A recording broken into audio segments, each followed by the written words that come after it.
Isang mapagpalang umaga sa ating lahat. Kapatid ko kay Kristo, mula sa Gasolina Morning Devotion, isang kagalakan na muli tayo ay nakapag-ulay na salita ng Panginoon. So, natin ito. Sa minutong pag-ulay-ulay ng mga salita ng Panginoon upang purihan at sambahin ang ating Panginoong Hesukristo. Ang ating pong pagbulay-bulayan ay matatagpuan sa Juan 14:1 sa Magandang Balita, Biblia. Huwag mabagabag ang inyong kalooban. Sumampalataya kayo sa Diyos, sumampalataya din kayo sa akin. Ang pamagat ng ating pagbubulay-bulayan ay pagtiwala sa sarili. Ang ibig sabihin ng tiwala sa sarili ay ang paniniwalang makakamit at manggagawa ang mga bagay na hindi kailangang sukatin kung ano lang sa tingin mo ang magagawa mo. Madaming maiiba kung ikaw ay nagtiwala sa sarili mong kakayahan na makamit ang iyong mga pangarap. Kung minsan, nasa atin ang talento, pati abilidad, pero hindi pa rin magawa ang mga bagay-bagay. Ito ay dahil sa mayroon pang kulang. Ang self-confidence o tiwala sa sarili.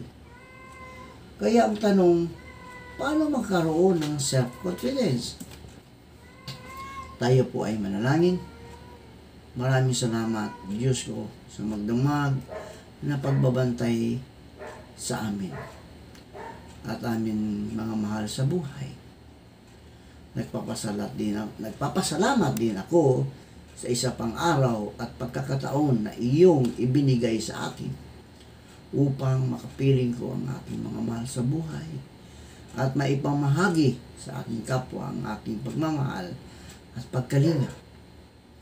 Maraming salamat din sa pagkakataon na maipakita sa iyo ang aking pananampalataya.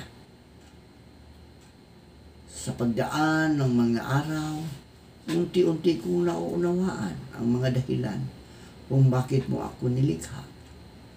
Unti-unti ko nang maunawaan kung bakit ako umiiral ngayon sa mundong ito. Maraming salamat sa laging pagpapaalaala sa akin na ako'y narito upang maglingkod at sumamba sa iyo. Maraming salamat sa patuloy na pagpapaalaala sa akin na ako'y narito upang tumulong sa aking kapwa. Patawarin mo naman ako, Ama, sa mga kasalanang aking nagawa at nagagawa. Patawarin mo ako sa aking mga pagkukulang sa aking mga mahal sa buhay, sa pag-iimot ng aking kalooban, sa aking kapwa-tao, sa mga masasamang diwang bigla na lamang pumapasok sa aking isipan, sa mga pagsisinungaling na nagagawa ng aking dila, sa mga pita ng naman ng aking mga mata, sa malimit na paglimot sa aking mga pangako. Inihingi ko ng kapatawaran ang lahat ng aking pagsalamsa. Ako'y maliit na alipin, gawaran mo ako kahit katiting na kalakasan upang labanan ang mga tuksong ito. Linisin mo ang aking puso, bigyan mo ng kabutihan ang aking kalooban, at gawaran mo ako ng busilak ng damdamin sa buong maghapon.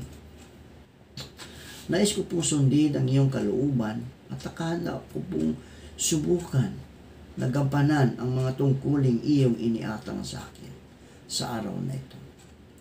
Bigyan mo lamang ako ng sapat na lakas upang maitatuwa ang mga masasamang gawain at tahakin ang tamang daan na dapat kong lakaran.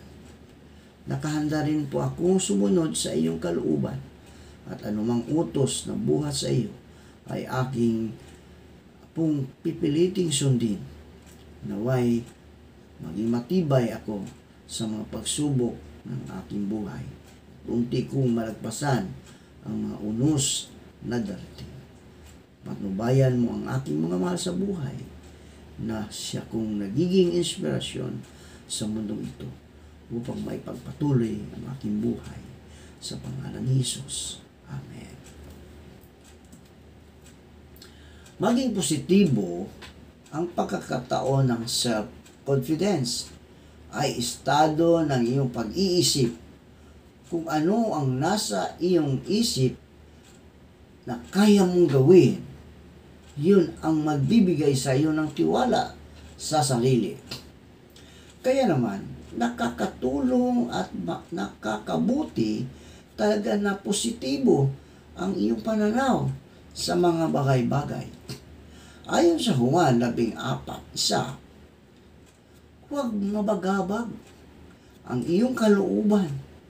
Sumampalataya kayo sa Diyos at sumampalataya din kayo sa akin. Kilalanin ang sarili ng lubusan. Natatakot tayong gawin ang isang bagay dahil hindi natin alam kung kaya ba natin itong gawin. Ang takot na ito ay nagmumula sa kawalan ng self-confidence. At ang solusyon dito ay ang pagkilala sa sarili. Ang pag-alam sa ating kalakasan at kahinaan.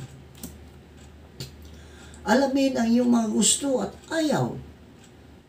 May mga bagay na kahit anong pilit mo ay hindi mo magugustuhan. At may mga bagay naman na unang subok mo pa lang ay gusto mo na at naging bahagi na agad sa iyong sistema. Mahalagang malaban mo ito dahil makakatulong ito sa pagkawala ng iyong takot at pagbuo ng iyong self-confidence.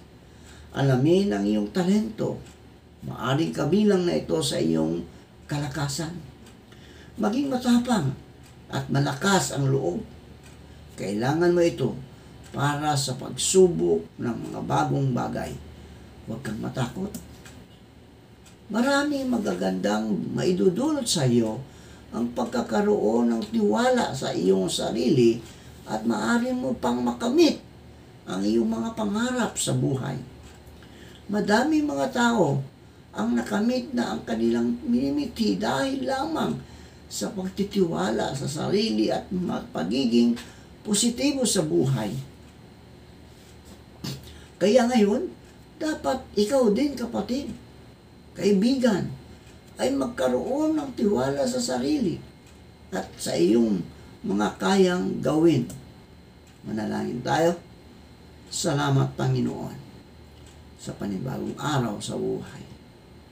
Inialay po namin sa inyo ang buong araw na ito at ang aming pamilya. Gabayan at panubayan niyo po kami sa araw na ito at ilayo sa anumang kapahamakan sa pangalan ni Jesus na aming tagapagligtas. Amen at amen.